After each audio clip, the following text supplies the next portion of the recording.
Plan en el que durante una hora intentamos sumergirnos o al menos ofrecerle algunas pinceladas acerca de las trayectorias de las personas que amablemente aceptan acompañarnos en este espacio. Es para mí un gusto darle la bienvenida, agradeciendo al equipo humano que hace posible que esta emisión esté al aire: Elia Macías Vargas en la subdirección regional, Silvestre Canil como productor y en la operación técnica y transmisión en redes sociales Ángel Aldair Arechiga.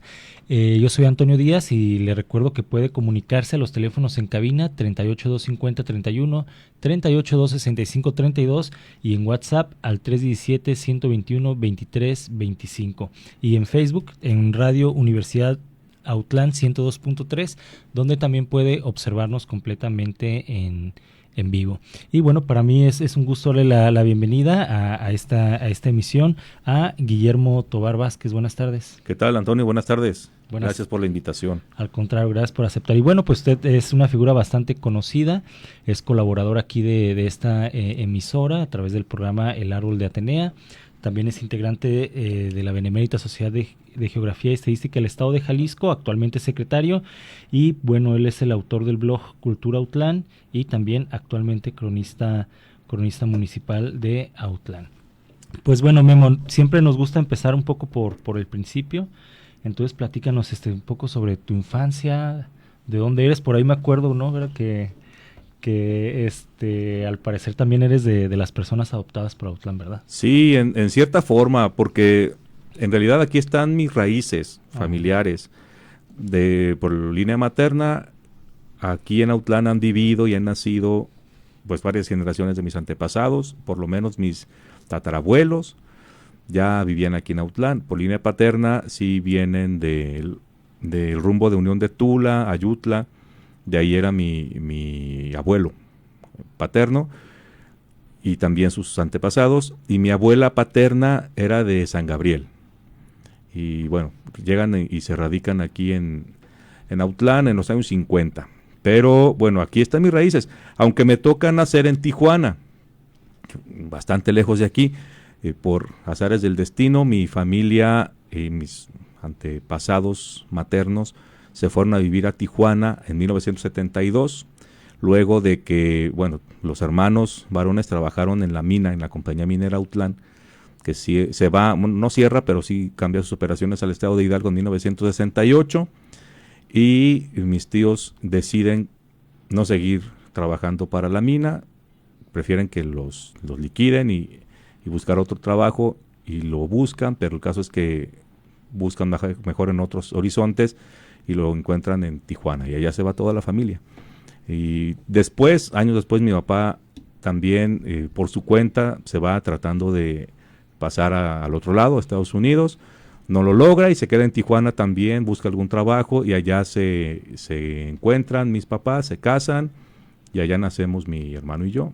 Y a los años, ya en 1985, regresamos a vivir a Autlán, y desde entonces aquí he estado. Ok, ¿qué edad tenían cuando regresan acá? ¿Y cuánto se llevarán tú y tu hermano más o menos? Yo tenía 5 años, yo nací en 1980 y mi hermano nació en 1982, nos llevamos 2 años casi exactos, somos de marzo los dos.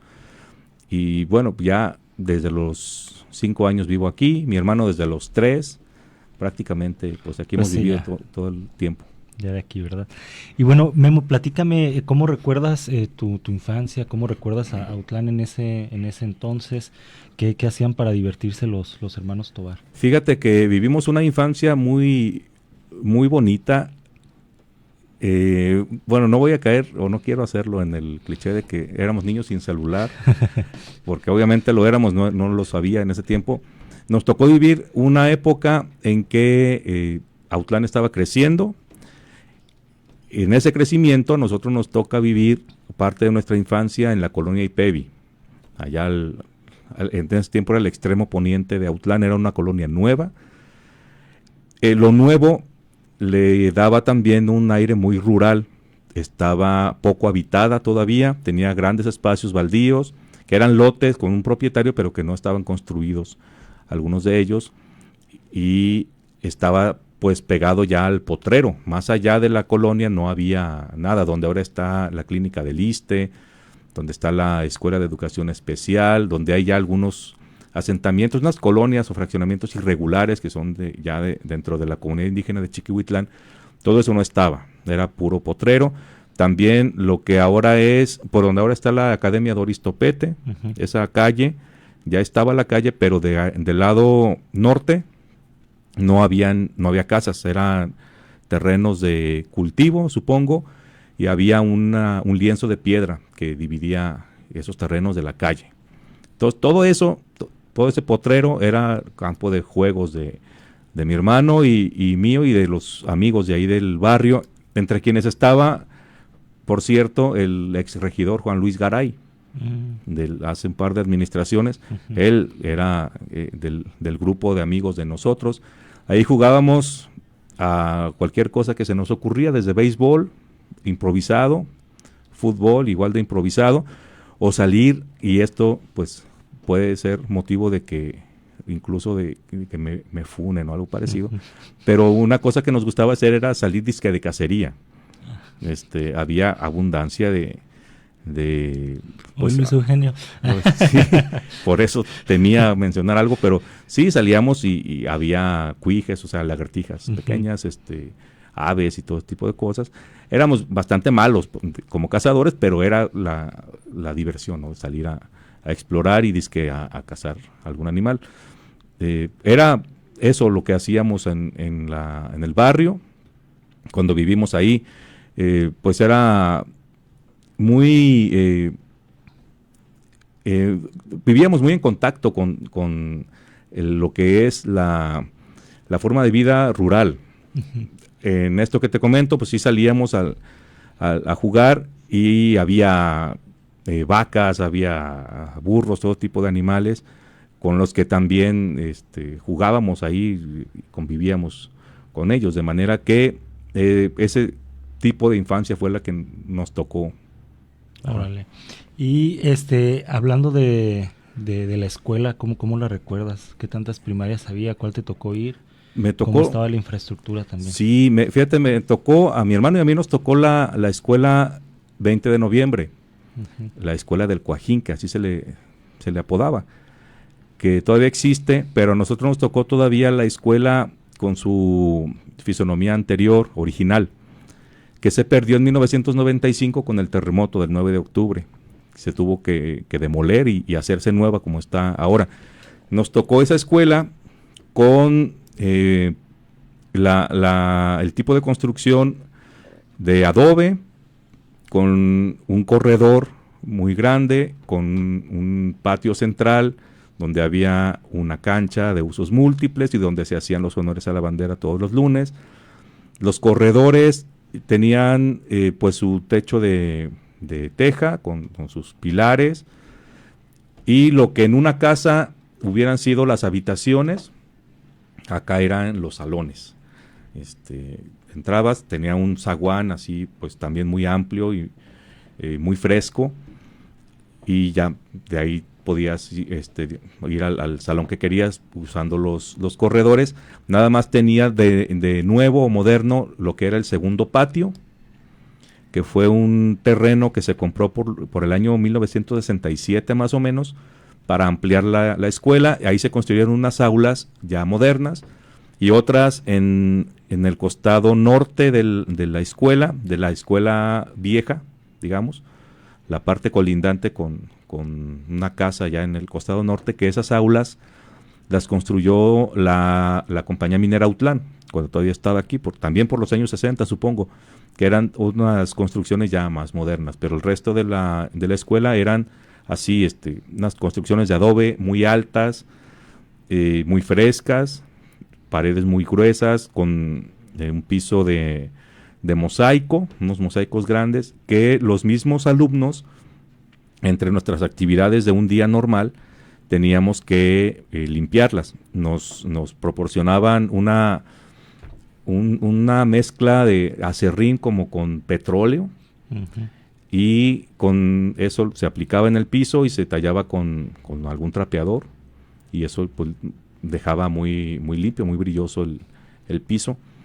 Y pues esa era la escuela básicamente. Me acuerdo muy bien de que contaba con un equipo de sonido que yo creo que era de la época de la maestra Pachita, la primera directora, no sé, años 50, 60, que era un tocadiscos conectado a unos altavoces que estaban colocados en lugares estratégicos, y ahí se ponía la marcha de Zacatecas, que era el timbre, pues, era lo que marcaba el inicio la jornada de clases, la salida al recreo, el regreso ya después del recreo y la salida a las 2 de la tarde, creo que era.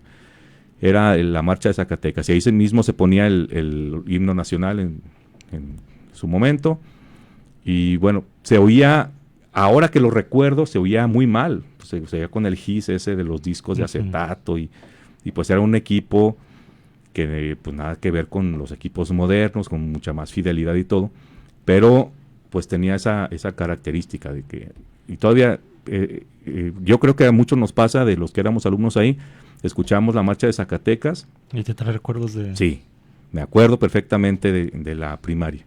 Bien, Memo. Pues con estas primeras impresiones, recuerdos, vamos a hacer nuestro primer corte. De una vez voy lanzando la pregunta, ¿qué actividades había además de la escuela? Ahorita vemos que hay muchos talleres, ¿no? De música. Recuerdo, bueno, tu hermano es bajista. Sí. No sé si tú también en algún momento llegaste a incursionar en algo relacionado a la música, pero esto lo vamos a platicar regresando de este primer corte de estación. La invitación a que continúe en la sintonía. Está usted en Primera Persona.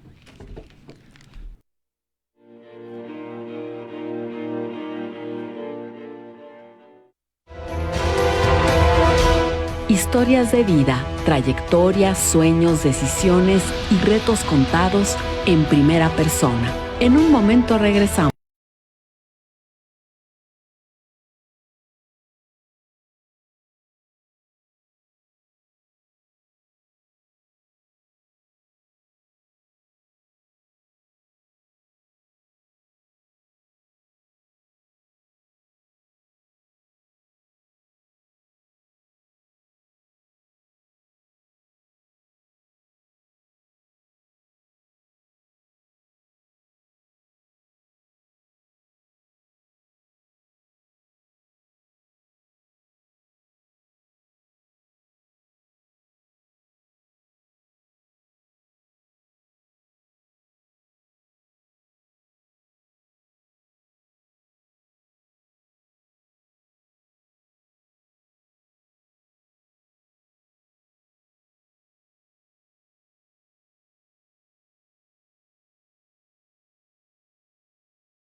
Bloque, pues bueno, ya nos platicó acerca de ese Autlán con aspectos más rurales, con mucho campo abierto para jugar.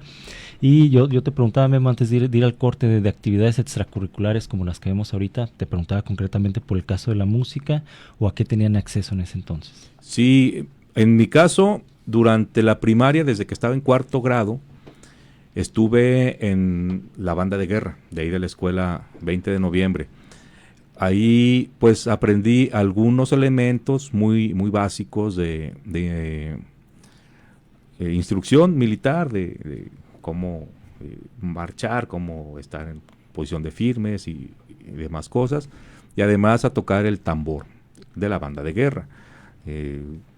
Ahí estuve el resto de la primaria, desde cuarto año, después todo el periodo de la secundaria, y 3 años después de que terminé la secundaria, en 1998, se forma una banda de guerra en la Dirección de Seguridad Pública de aquí del municipio, con veteranos de bandas de guerra del sindicato de la Mina, de la CROC, también de acá del Ingenio, y ahí me integré, y ahí estuve también varios años.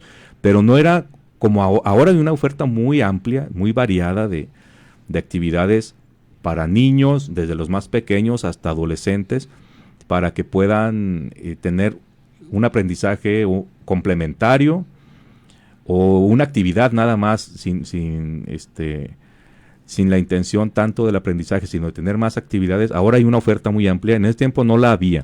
Yo recuerdo, estamos hablando de los finales de los 80s y los años 90, recuerdo que lo que había más accesible o más conocido era ya escuela, por ejemplo, de taekwondo, ya la había algunos talleres de arte, por ejemplo, por los años, no recuerdo bien cuándo, pero a finales de los 80, principios de los 90, comenzó a funcionar la escuela de artes que se llamaba, no recuerdo exactamente, era el nombre de 2 personajes, Alejandro Velázquez Gómez y María Gómez de Velázquez, si no recuerdo mal, por ahí va el nombre. Comenzó como escuela particular, manejada por un patronato que tenía su domicilio en la esquina de las calles Guadalupe Victoria y Santos Degollado, donde ahí vivió un tiempo el pintor Atanasio Monroy al regresar de Guadalajara. Ahí tenía un espacio donde vivía y donde pintaba además, cuando comienza a pintar con la mano izquierda y toda esta historia. Ahora esa casa desde 2016 está demolida y ahí hicieron un estacionamiento. Esa escuela comienza a funcionar por esa época. Daba clases de música, también de pintura. Ahí comenzó a estudiar mi hermano, por ejemplo. Ahí tuvo sus primeros aprendizajes de música.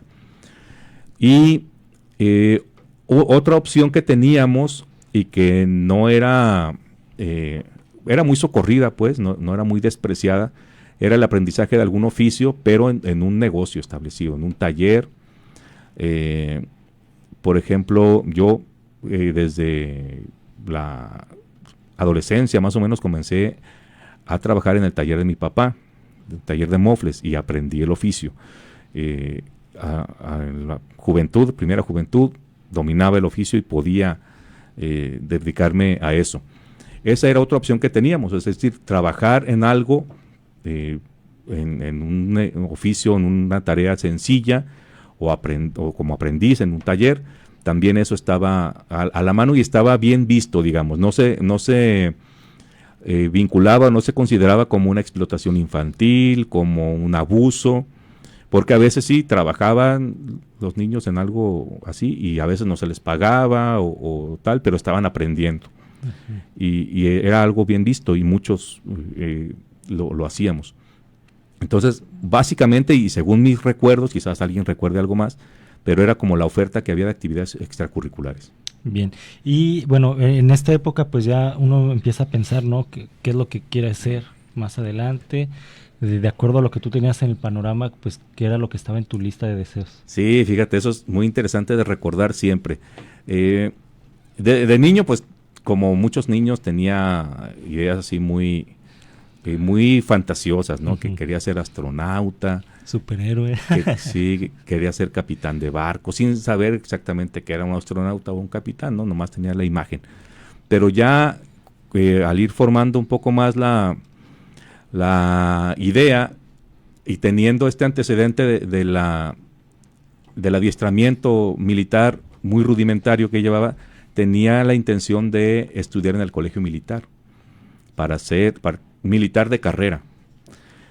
Y eso fue la idea que tuve muchos años. De hecho, al terminar la secundaria, un poco antes de terminarla, fui a Guadalajara, a la sede de la 15ª Zona Militar, a pretender inscribirme, porque se me había... En ese tiempo, bueno, hay que poner en contexto, no había la facilidad de googlear los requisitos o el proceso para hacer el trámite para una universidad o para el colegio militar. Era de oídas un poco, lo que te aconsejaba alguien que decía saber.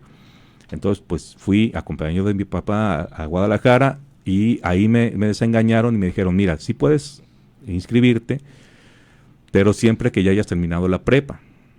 Mientras, con la pura secundaria, lo que puedes hacer es estudiar una carrera técnica, que una opción era en la ciudad de Puebla, la carrera de comunicaciones. Tiene un nombre más largo, pero se trata de comunicaciones. Y bueno, no, preferí esperarme y hacer la prepa, y al estar estudiando la prepa, pues se perdió esa vocación militar, afortunadamente. Se olvida eso, y después de terminar la prepa, hice gestiones para entrar a la carrera de medicina en Ciudad Guzmán, y sí entré a la carrera de medicina, pero también me desengañé de esa carrera por mi falta de paciencia con el trato o la atención a personas. Okay. Al público, pues tuve una plática Tienes que ser muy paciente para aguantar pacientes. Exactamente, el paciente tiene que ser el médico muchas veces, ¿no? Tienes que tener una vocación de atención a la gente, y esa atención implica que los escuches, tratar de entender un problema que ellos tienen, que a veces no lo saben describir. Tienen un dolor, tienen un malestar, a lo mejor que ni siquiera llega a dolor, y te lo quieren decir, pero no se dan a entender, y tú tienes que descifrarlo y tal. Entonces, pues no me gustó esa carrera y deserté de ahí, y hasta entonces se me ocurre hacer un análisis de mis aptitudes, de qué cosas sé hacer bien o me sale hacer bien, y así fue como caí a la carrera de contaduría. Por esta manía o esta costumbre de registrar cosas. Desde que estaba en el taller de mi papá, hacía los registros muy básicos ahí de lo que ocurría, de los números, de las entradas, salidas de dinero, qué se gastó y todo eso. Y por eso decidí hacer la carrera de contaduría, y aquí la hice en el centro universitario, y a eso me he dedicado desde el año 2001. Todavía siendo estudiante empecé a trabajar, y hasta la fecha, 24 años. ¿Cuánto tiempo duraste en medicina? ¿En qué momento te llega esta situación, ¿no? de toparte con esa realidad, ¿no? Sí, en el primer semestre todavía. Afortunadamente fue pronto, no perdí mucho tiempo, y fue en el primer semestre cuando me di cuenta. Ese primer semestre, ahora ya ha pasado el tiempo, siento como que los maestros también tratan de poner a los estudiantes en contacto con lo que va a ser su realidad. Más allá de que empieces y comiences a aprender cosas básicas, que también lo aprendes, pero había mucho ese enfoque de ponerte en contacto con lo que va a ser lo que va a ser realmente tu trabajo, tu realidad. Y bueno, en ese sentido encontré realmente cuál iba a ser la realidad, y que no estaba muy conforme con lo que yo quería. Bien. Entonces, no sé cómo estén mis cuentas, pero fuiste de las primeras generaciones de egresados de contaduría, ¿no? ¿Verdad? No, la primera generación que egresó aquí fue en 1996. Ellos ingresaron a la carrera cuando todavía el centro universitario no existía administrativamente. Ya se daban carreras aquí, pero todavía no existía el centro universitario. Ya cuando egresaron, ya existía. Y egresan en febrero de 1996. Y yo egresé 8 años después, en febrero de 2004. Órale. Bien, pues con esto vamos a hacer un corte de estación, el segundo, y regresamos con más. Está usted en Primera Persona.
comprobar que, bueno, ya nos enteramos que además de vocación militar, de gusto por la milicia, también estuvo en el área de medicina un tiempo.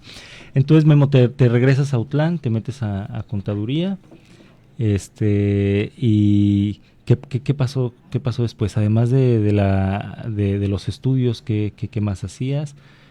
Porque bueno, también vemos que te desarrollas en otras áreas, ¿no? Que no nos imaginaríamos a lo mejor que eres contador, diríamos es profe, historia, algo así, ¿no? Sí, esta parte de la profesión de la contaduría es como mi parte más anónima, digamos, menos visible, menos protagonista. Fíjate que esto otro, lo de la crónica, tiene también un origen muy, muy lejano, desde mi infancia, en mi casa había libros de Autlán, los pocos que se habían publicado. Por ejemplo, desde la época que vivíamos en la IPEVI, estuvo en casa el libro de Rubén Villaseñor, que se llama Autlán, ese libro grande, grueso. También algunas otras publicaciones en periódicos y eso que trataban de Autlán, pues se tenían ahí, ¿no? Ahí empecé a tener contacto con la identidad, la cultura de Autlán. No era para mí algo, digamos, que se tuviera que aprender o que se tuviera que estudiar, sino que era parte de la vida cotidiana. Ahí estaba el libro y era algo normal. También mis papás, desde la infancia, me contaron historias de aquí de Autlán, leyendas como la del Coajinque, de por qué nunca hay agua en el Coajinque, como una aparición de la Llorona en el rancho El Higueral, como lo de la piedra del cerrito que un día se va a caer y se va a inundar Autlán. Esas historias también eran parte de lo cotidiano. No creía, no tenía la noción de que fuera algo valioso, simplemente era pues parte de lo que se vivía en la cotidianidad. Pero en la prepa tuve un maestro que fue Rafael Cosío, historiador, que fue cronista municipal también aquí en Autlán, y otro maestro, Damián Sandoval, que ellos me hablaron, me pusieron en contexto de lo que es la microhistoria, esta disciplina de la historia que se construye con estos saberes informales muchas veces que tienen los habitantes de los lugares, las leyendas, lo que se cuenta en casa, en fin, y que esto es valioso.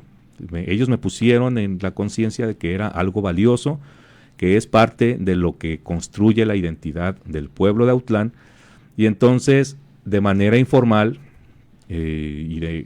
nada más como hobby, como gusto, comencé a tratar de entender más y aprender más, de buscar más publicaciones, platicar con gente mayor, incluso cosas como coleccionar papeles, volantes, publicidad, folletos, publicaciones que a veces nadie más le interesan, como los folletitos esos que te dan en los informes de los rectores o del presidente municipal y eso, que muchas veces se ven como basura. Empecé a coleccionarlos porque dije, esto ahorita no vale gran cosa, pero con el tiempo y lo que está escrito ahí y cómo está escrito, pues va a decir algo más, va a tener más valor. Eso se fue formando desde la prepa, con estos maestros que me fueron dando esta conciencia, y lo he ido desarrollando de manera paralela, siempre así, sin que sea una profesión formal, digamos, ni que busque ser como lo único que haga, sino que es algo paralelo a mi profesión. Y de ahí viene, con el paso del tiempo, el nacimiento del blog Cultura Autlán, buscando difundir esta información, que más gente la conociera, y eventualmente viene el reconocimiento como cronista honorario por la Asociación de Cronistas de Jalisco, y luego el nombramiento como cronista municipal. Pero se da así, como una actividad paralela. Y esto de tratar de difundirlo viene también porque, bueno, como dije, yo tuve contacto con ese tipo de información desde la infancia, pero ya en la secundaria, en la prepa, me di cuenta con sorpresa de que para la mayoría de mis compañeros no conocían este tipo de cosas y por lo tanto me di cuenta que era mucha la gente en Autlán que no las conocía, leyendas y historias y todo este tipo de cosas que para mí eran normales, mucha gente no las conocía, entonces creí que era necesario difundirlo, que más gente lo conociera. Tuve compañeros en la prepa, por ejemplo, que nunca habían estado en Ahuacapán, un pueblo a pocos kilómetros de aquí, dentro del mismo municipio, y nunca habían estado ahí, no sabían dónde era ni qué era Ahuacapán. Entonces, pues eso se me hizo algo sorprendente y hasta grave, ¿no? Entonces, de ahí viene la intención de difundir esa información. Claro, creo que en una ocasión compartías, ¿verdad? Que también te dabas cuenta que los medios no le daban tanta importancia a ese tipo de noticias también que ocurrían a veces, ¿no? Además, porque fíjate, yo trabajé junto con mi esposa aquí en la universidad, en la casa universitaria, durante algún tiempo, y ahí teníamos a cargo la agenda de actividades, y pues había exposiciones, había conferencias, había presentaciones de libros, algún concierto pequeño, pero nada de lo que se hacía, y cuando digo nada no estoy exagerando, no aparecía en los medios. Había ya algunos semanarios, había estaciones de radio, pero no salía nada. Entonces, bueno, pues hay que hacer algo para que sí salga, y también es uno de los motivos para que nazca Cultura Autlán en su momento. Uh-huh. Y bueno, Memo, tengo entendido que has sido una de tantas personas que han pasado también aquí por estos micrófonos, ¿no? Sí. Tuviste una etapa, me gustaría que nos platicaras sobre esa parte en radio. ¿Cómo recuerdas la radio en ese entonces? Sí, se da este contacto con Radio Universidad de una manera fortuita y para mí no muy agradable. Fíjate que en 2003, cuando ya estaba por terminar mi carrera, pues había que dar el servicio social. Y un día me llega la notificación de que en servicio social me asignaron a Radio Universidad, que tenía 2 años de haber nacido, y de momento me causó cierto disgusto porque yo pretendía que mi servicio social se diera en algún lugar donde aprendiera un poco más de mi carrera, cosas que a lo mejor no había aprendido directamente en la escuela o que no había practicado en mi trabajo. Por ejemplo, que me asignaran aquí a finanzas del centro universitario, o la tesorería municipal, o al SAT, o alguna cosa así, y que me mandan a Radio Universidad, siendo que no era algo que a mí me llamara la atención y que además me causaba un cierto temor, porque yo todavía en ese tiempo tenía serias dificultades para hablar en público, incluso para exponer ante mis propios compañeros, me causaba mucho conflicto, me daba trabajo. Entonces dije, ¿qué voy a hacer yo una radio si ni siquiera me gusta hablar en público? Pero bueno, era un servicio social, era un trabajo que había que hacer, una retribución a la universidad y tal. Entonces, pues aquí me vine. Y era una radio, una estación todavía muy, muy rudimentaria. Era este mismo espacio, básicamente, hasta donde están esos, bueno, la gente que no escucha no ve, pero donde están esos escritorios. La cabina era más grande, pero el equipo era mucho más reducido, el equipo técnico y humano también. Había un director que era Fernando Cabral, que fue el ingeniero que se encargó de hacer toda la instalación, y también trabajaba aquí Sonia Béjar como productora. Es del Grullo, ahorita ya vive en Estados Unidos. Eran ellos los que trabajaban aquí, y pues los prestadores de servicio y alguno que otro voluntario. Se empezaban a producir programas locales, como en ese tiempo ya estaba Era de Trova, que era precisamente pues música de trova. También estaba ya El Baúl de los Recuerdos, que era grabado por completo, pero con voz y música, sobre música de grupos o de artistas que fueron muy famosos en otros tiempos, y por eso era de los recuerdos. Y estaba también ya esporádicamente o por temporadas se hacía un noticiero, comenzaba a hacerse un noticiero, y también a mediodía, de lunes a viernes, estaba uno que se llamaba Espacio Alternativo. Era música para jóvenes, de distintos géneros, y venían los que conducían, por lo general eran prestadores de servicio, chavos de aquí de la universidad, y el resto del tiempo era repetidora de la programación de Guadalajara. Era curioso, este espacio, ahorita estamos es una mesa más o menos grande con 4 micrófonos. En el tiempo era una mesa central redonda donde estaba 2 micrófonos con una computadora. Y el mismo conductor se operaba, es decir, sacaba su voz al aire o la muteaba y ponía la música en esa computadora que estaba manejando, de manera que no era a veces tan necesario tener un operador del otro lado, solo para el manejo de la ecualización, el volumen del micrófono y ese tipo de cosas. Y eso era básicamente lo que se hacía aquí en la radio. Era muy, comparado con lo que hay ahora de programación y de equipo y todo, era mucho más rudimentario. Uh-huh. Sí. ¿Y qué recuerdas que te tocaba hacer a ti, y si en algún momento cambió esta visión negativa que tenías al principio? Sí, por completo. Mira, lo primero que me encomendaron fue hacer una encuesta, diseñar las preguntas y todo para... Y después aplicar las preguntas, 100 cuestionarios en el pueblo, con la intención de saber qué tanto la gente de Autlán conocía Radio Universidad, a 2 años de haber abierto, y cuáles eran los hábitos o los gustos del consumo de radio de las personas. Eso fue lo primero que hice, y pues ya me puse y presenté aquí una propuesta de cuestionario. Ya una vez que se me aprobó, pues a sacar las copias y a ir a aplicarlas, y ya luego traje mis resultados en unos gráficos para que ellos ya, Fernando y Sonia, los interpretaran, los analizaran. Eso fue lo primerito. Después tuve la consigna de, en los fines de semana, estar escuchando Radio Universidad, estar monitoreando, y cuando escuchara que se caía la señal, venir de donde estuviera y volver a darle play ahí al Winamp. ¿Se sigue usando eso? Sí, esa era, tenían un prestador dedicado a eso. Un tiempo me tocó a mí, pero después y antes le había tocado a otro, y ese era un trabajo, porque a cada rato se cortaba la señal, porque llegaba por internet lo de Guadalajara, o a veces había un apagón, infinidad de cosas, uh-huh, y había que venir y reanudarla. Después comencé a trabajar acá en la consola, a estar cuando había un programa en vivo, estar de aquel lado para estar al pendiente de volumen, cosas muy sencillas. Y ya cuando había terminado mi servicio al año, en 2004,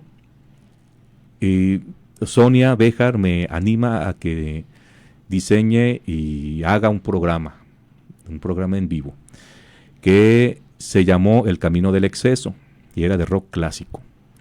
Los viernes a las 7 de la tarde. Yo pues hice el diseño del concepto del programa y las vestiduras y ese tipo de cosas, y fue cuando empecé a conducir un programa. Los primeros fueron terribles, porque a pesar de que ya tenía conocimiento de la radio, muy superficial, pero ya tenía algo de conocimiento, me puse nerviosísimo al estar ahora sí frente a un micrófono donde alguien te está escuchando del otro lado, y a lo mejor está poniendo mucha atención a lo que dices, y a lo mejor eso que dices trae algún error y lo detectan, y entonces pues está haciendo quedar mal no solamente a ti mismo, sino a la institución. Piensas infinidad de cosas, y bueno, eso me pasó, pero sí, comencé con ese programa, y después tuve ya más experiencias, tanto siendo entrevistado como entrevistando a personas. Por ejemplo, en ocasiones especiales, como fue la muestra de cine mexicano, que se celebró aquí entre 2005 y 2008, me tocó entrevistar aquí a algunos de los invitados, actores, productores. También durante algún informe, por ejemplo, de un rector, hubo alguna ocasión en que la cobertura incluyó que una compañera, Jessica Macías, y yo estuviéramos allá abajo, y que al terminar el informe buscáramos a personas para entrevistarlas brevemente, esas entrevistas banqueteras que se les llama, preguntarles sus impresiones y cosas así, y eso se transmitía. Ya fueron como experiencias más completas. Y en cuanto a si cambió mi punto de vista, sí, por completo. Yo aquí en la radio aprendí muchas cosas que no hubiera aprendido en otro lugar. Yo nunca hubiera estudiado algo relacionado con la radio, ni hubiera ido a buscar trabajo a una radio. Todo eso que aprendí aquí fue una ganancia absoluta. Me ayudó a desarrollarme en lo personal, a perder ese miedo a hablar en público, a tratar, una vez que me escuchaba en la radio, me ponía atención y traté de esa manera de ir perdiendo algunos vicios al hablar. A veces uno quiere hablar muy rápido o te atropellas y te comes algunas sílabas. Entonces, a tratar de mejorar ese aspecto. Entonces, yo aquí estoy feliz de haber caído a dar mi servicio. Sí, yo me acuerdo, bueno, hablando de mí, las primeras emisiones que escuchaba el podcast y qué horror, o sea, decía, no soy ese, me daba una vergüenza, y ahorita pues ya no, es interesante eso que se aprenden cosas. Memo, ya es tiempo de hacer el último corte. Vamos. Se comunicó Teresa Vázquez y dice que qué interesante programa y manda saludos y felicidades al programa. Muchas gracias. Vamos a hacer el último corte de estación, regresamos en un momento más, está usted en primera persona.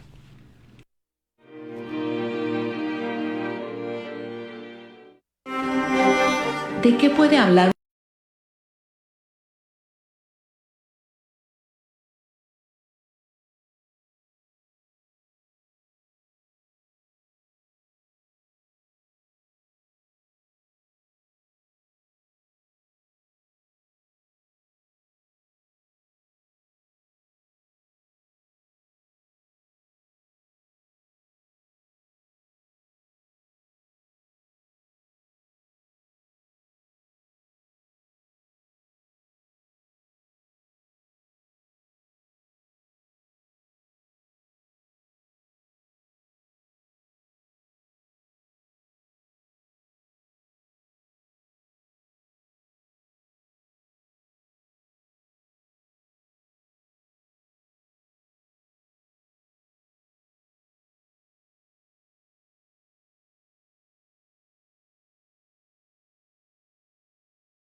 Nos comentaste, ¿no?, que el blog lo comienzas a hacer como una actividad, parte de muchas otras que realizas, pero bueno, lo cierto es que ha pasado el tiempo, ha crecido el blog, se ha ido posicionando ya también como una fuente de consulta, me imagino, y también vemos que cada vez es más frecuente que te inviten a participar a coloquios o a conversatorios en otros municipios.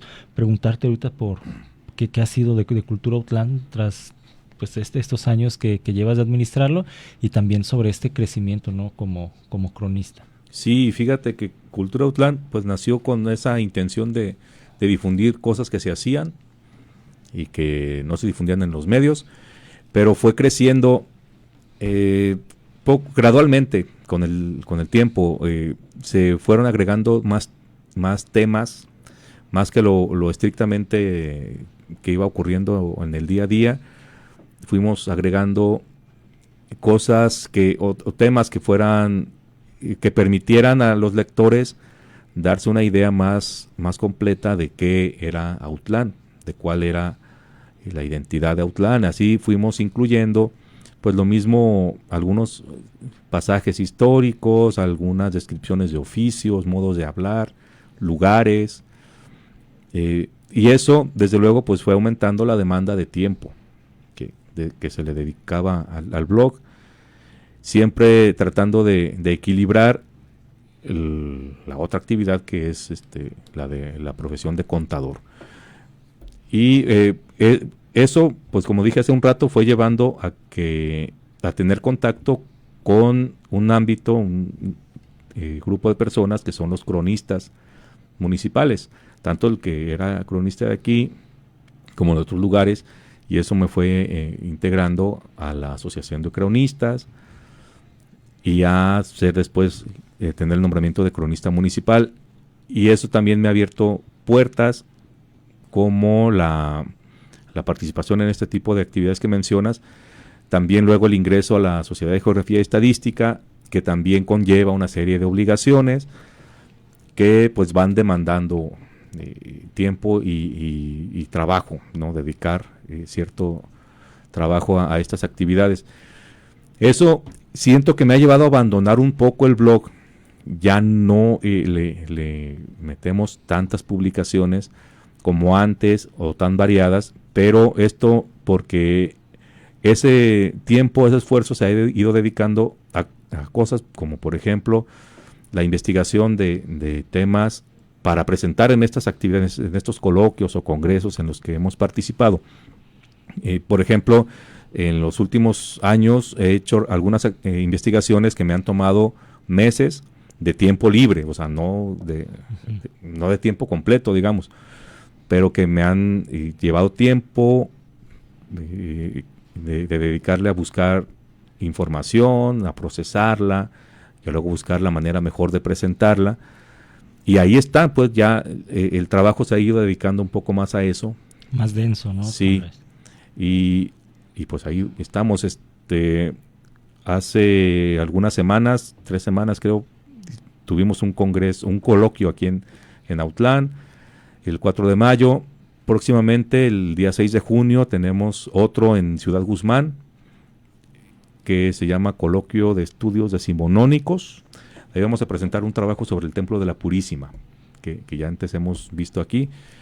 Aquí lo hemos comentado en algún programa. En fin, esta es otra fase, a lo mejor otra etapa en la forma o en el trabajo de difundir la información sobre Autlán, que buscamos eso desde el principio, que buscar conocer más y que más gente lo conozca también. Uh-huh.